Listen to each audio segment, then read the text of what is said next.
Today at City Hall, the Austin City Council took a closer look at where your tax dollars could go. Yeah, this summer, leaders have been weighing whether to put a property tax rate election on the November ballot.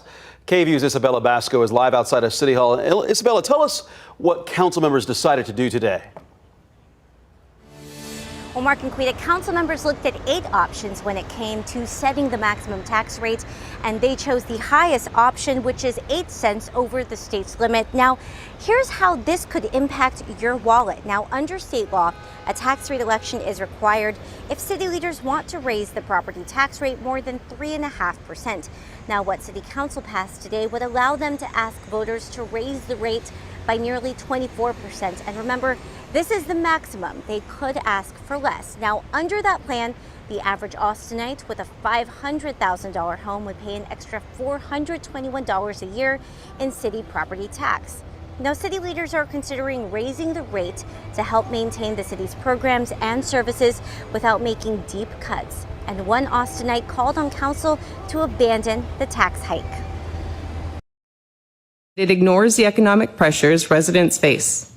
Austinites already experience the highest non-mortgage debt of any major city in this country. Rents here are higher than anywhere else in Texas. Yet this council proposes more taxes.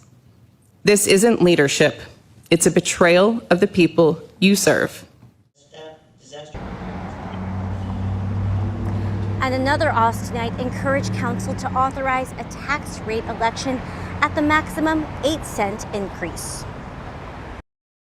It would allow us to continue to make vital investments in deeply affordable housing, family stabilization grants, food pantries, parent support specialists, and homelessness services. It would help ensure that everyone who works for the city of Austin can afford to live in the city of Austin. We can't trade these priorities against each other if we're going to make it through. Now remember, the vote today is just setting the maximum rate. It could go lower when council passes the budget later this summer. Now, before City Council makes a final decision, there will be a public hearing on the property tax rate. It will happen on August 13th here at City Hall at 10 a.m.